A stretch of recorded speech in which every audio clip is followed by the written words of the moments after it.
kita memasuki bab keempat, ciri khas berpikir kefilsafatan. Enjoy learning and watching.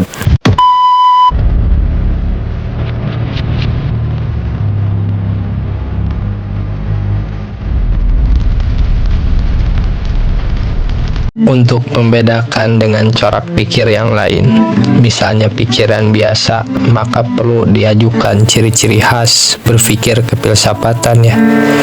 Berfilsafat adalah berpikir tentang hal-hal dalam hubungan yang umum, yaitu apakah pikiran itu sendiri, sehingga konsep merumuskan bahwa filsafat merupakan buah hasil menjadi sadarnya manusia tentang dirinya sendiri sebagai pemikir dan menjadi kritis manusia terhadap dirinya sendiri sebagai pemikir dalam dunia yang dipikirkan. Jadi, seorang pemikir yang konsekuen di samping pemikiran dunia yang ada di sekitarnya. Ia juga memikirkan perbuatan berpikir itu sendiri ya. Dalam pemikiran masalah-masalah itu ada beberapa hal yang harus diperhatikan, yaitu adanya interrelasi saling berhubungan di antara jawaban-jawaban kefilsafatan. Hal ini berarti bahwa di dalam menjawab suatu pertanyaan filosofis, jawaban harus memenuhi pertanyaan yang saling berhubungan pula, sebab suatu pertanyaan yang telah terjawab menimbulkan pertanyaan baru. Contoh, jawaban pertanyaan apakah kebenaran itu? Orang harus berusaha menemukan apakah realitas itu, sebab kebenaran tidaklah mau dilepaskan atau tidak lepas dari kenyataan. Pertanyaan atau pendapat bahwa kursi adalah tempat duduk yang terbuat dari kayu dan membentuk tertentu barulah benar bila di dalam realitas ada benda yang demikian itu. Pemikiran yang filosofis haruslah runtut. Yang dimaksud dengan koherensi di berpikir filosofis adalah tidak adanya loncatan-loncatan, kekacauan-kekacauan, dan berbagai kontradiksi ya. Prinsip berpikir yang disebut hukum berpikir dapat dipakai sebagai patokan ya. Yang pertama, hukum identitas. Bunyinya, suatu benda adalah benda itu sendiri. Secara simbolis dapat dikatakan bahwa A sama dengan A. Artinya bahwa arti dari sesuatu benda tetap sama selama benda itu dipikirkan. Sebab bila arti sebenarnya dari suatu benda itu berbeda selama dipikirkan, ya maka akibatnya pemikiran itu akan kacau ya, dan dapat dipastikan kesimpulannya pun akan salah. Yang kedua, hukum kontradiktif. Bunyinya, suatu benda tidak bisa menjadi benda itu sendiri dan benda lain pada waktu yang sama. Maksudnya adalah bahwa dua sifat yang berlawanan tidak mungkin ada suatu benda pada waktu dan tempat yang sama. Contoh, pertanyaan meja ini hitam dan tidak hitam jelas merupakan pertanyaan yang tidak benar. Dalam kenyataan tidak ada kejadian semacam itu. Secara simbolis, hukum inti A sama dengan B dan sama dengan C dalam waktu yang kebersamaan itu tidak mungkin. Ketiga ya, hukum penyisihan jalan tengah. Bunyinya, segala sesuatu harus positif atau negatif. A pastilah B atau bukan B. Artinya, sifat-sifat yang berlawanan tidak mungkin kedua-keduanya dimiliki oleh suatu benda. Yang mungkin adalah hanya salah satu yang bisa dimiliki. Contoh, jika meja ini hitam adalah salah, meja ini tidak mungkin hitam adalah benar. Jadi, tidak mungkin ya ada jawaban dan tidak bersama-sama. Pendekatan beberapa definisi. Dengan Lianggi dalam bukunya Suatu Konsepsi ke Arah Penerbitan Bidang Filsafat tahun 1977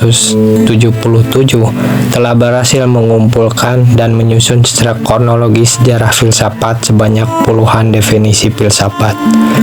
Di sini kita akan sunting, kemudian dicoba untuk disimak apa arti filsafat yang terkandung di dalamnya. Di samping itu juga akan ditambahkan menyediakan beberapa definisi yang bisa memperjelas arti dan isi filsafat secara lebih lengkap.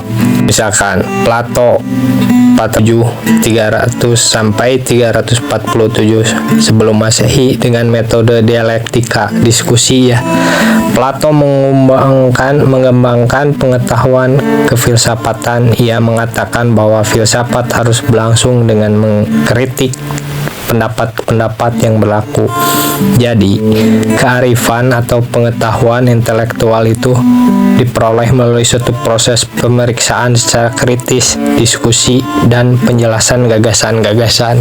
Yang kedua, Aristoteles. Aristoteles lahir pada 384 sampai 322 sebelum Masehi. Dalam bukunya Metropolis dinyatakan bahwa filsafat sebagai ilmu penyelidikan tentang hal ada sebagai hal yang berbeda dengan bagian-bagian yang satu atau lain. Ini juga dianggap sebagai ilmu pertama dan terakhir, sebab secara logis disyaratkan adanya ilmu lain yang juga harus dikuasai, sehingga untuk memahaminya orang harus menguasai ilmu-ilmu yang lain itu. Konsepsi abad pertengahan. Abad pertengahan dalam sejarah filsafat ditandai dengan munculnya filsafat Skotik abad ke-6 sampai dengan nama Thomas Aquinas yang terkenal dengan aliran Thomanisme. Dalam abad pertengahan, filsafat dianggap sebagai pelayan teologi, yaitu sebagai sarana untuk menetapkan kebenaran-kebenaran mengenai Tuhan yang dapat dicapai oleh akal makhluk manusia. Menurut Thomas Aquinas kebenaran teologis yang diterima oleh kepercayaan melalui wahyu tidak dapat ditentang oleh suatu kebenaran filsafat yang dicapai dengan akal manusia, karena kedua kebenaran tersebut berbunyi sumber yang sama pada Tuhan. Filsafat bebas menyelidiki dengan metode yang rasional, asalkan kesimpulannya tidak bertentangan dengan kebenaran-kebenaran yang tetap dari teologi.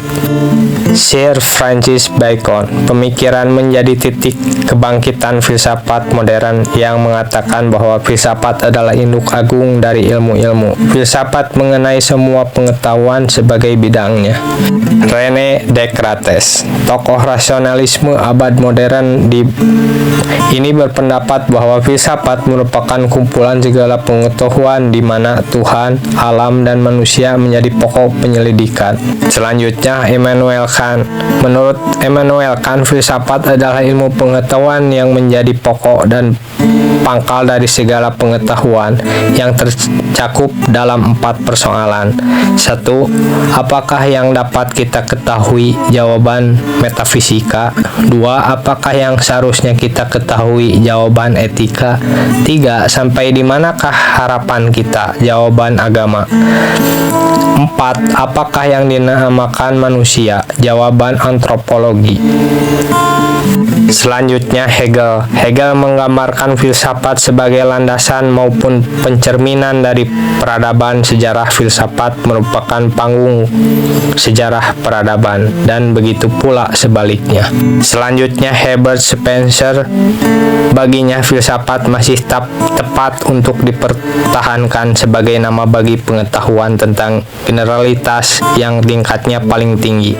Ini secara diam-diam dikuatkan oleh tercakupnya Tuhan, alam, dan manusia dalam lingkungannya. Selanjutnya, John Dewey. Tokoh pragmatisme ini berpendapat bahwa filsafat harus dipandang sebagai suatu pengungkapan mengenai perjuangan manusia dalam melakukan penyesuaian kumpulan tradisi secara terus-menerus yang membentuk budi manusia yang sungguhnya terhadap kecenderungan-kecenderungan ilmiah dan cita-cita politik baru, dan yang tidak sejalan dengan wewenang yang diakui. Jadi, filsafat merupakan alat untuk membuat penyesuaian di antara yang lama dan yang baru dalam suatu kebudayaan. Selanjutnya, Bertrand Russell. Pada umumnya, ahli filsafat ini memandang filsafat sebagai suatu kritik terhadap pengetahuan. Filsafat memeriksa secara kritis asas-asas yang dipakai ilmu dan kehidupan sehari-hari, dan mencari suatu ketidakselarasan yang dapat terkandung di dalam asas-asas itu. Eksistensialisme. Pada umumnya, aliran filsafat ini mempunyai ciri-ciri khusus, yaitu pemikiran yang berpusat kepada manusia, meskipun bukan merupakan filsafat manusia secara khusus. Adapun objek atau sasaran utamanya adalah memahami realitas secara menyeluruh. Dalam rangka itulah pengetahuan mengenai manusia menjadi prioritas utama. Ciri-ciri umum aliran eksistensialisme adalah: 1. Orang menyuguhkan dirinya dalam kesungguhan tertentu. 2. Orang harus berhubungan dengan dunia. 3. Orang merupakan kesatuan sebelum ada perpisahan antara jiwa dan badannya. 4. Orang berhubungan dengan yang ada. Tokoh-tokoh tertentu dari aliran ini adalah Soren Kierke, Martin Heidegger, Karl Jasper, Gabriel Marcel, Jean Paul, dan sebagainya. Para filsuf analitis. Para filsuf abad sekarang ini, filsuf analitis mempertahankan bahwa intisari filsafat adalah analis kritis terhadap konsep-konsep dasar yang dengan orang berpikir tentang dunia dan kehidupan manusia. Seringkali analisis itu diperluas untuk menghasilkan kejelasan dan ketegasan yang bersangkutan dengan konsep-konsep ilmu maupun dari akal sehat. Fungsi penjelasan ini begitu ditentukan oleh sebagai filsuf sehingga mereka menganggap filsafat sebagai suatu kegiatan penjelasan mengenai makna dari kata-kata dan gagasan-gagasan. Adapun tokoh filsafat analitis ini dapat disebut antara lain Ludwig Constantine, Gilbert Ryle, John Langshaw Austin, dan sebagainya. Di definisi lain, C.C. Van Fersen mengatakan bahwa berfilsafat merupakan salah satu kemungkinan terbuka bagi setiap orang ketika ia mampu menerobos lingkungan kebiasaan yang tidak mempersoalkan hal ihwal sehari-hari. Filsafat bertitik pangkal pada pertanyaan-pertanyaan. Anehnya, pertanyaan tadi menunjukkan kedua arah, kepada arus peristiwa sehari-hari yang kita tidak lagi dianggap serba biasa, dan kepada si penanya itu sendiri.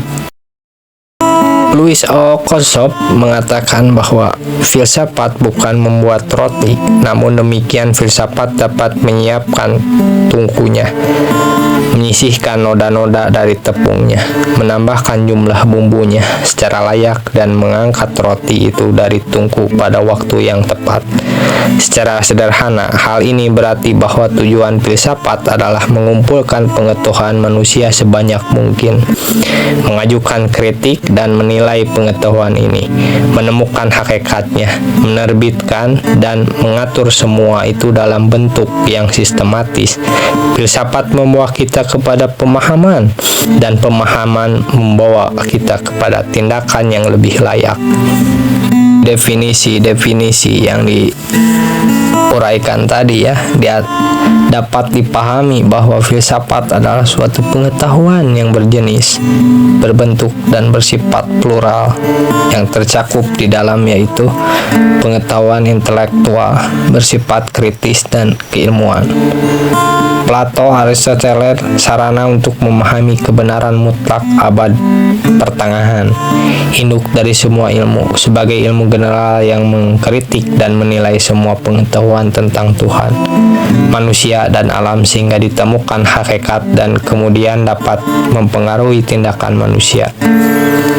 Bacon, Descartes, dan Kant, Speiser, Russell, filsuf analis. Di samping itu, Dewey dan Hegel menunjukkan fungsi filsafat sebagai landasan perkembangan peradaban manusia. Kaum analis menekankan bahwa metode antropologis metafisik sebagai jalan ke arah pemahaman tentang hakikat realitas. So, jelaslah bahwa filsafat berarti suatu pengetahuan hakikat tentang manusia, alam, dan Tuhan.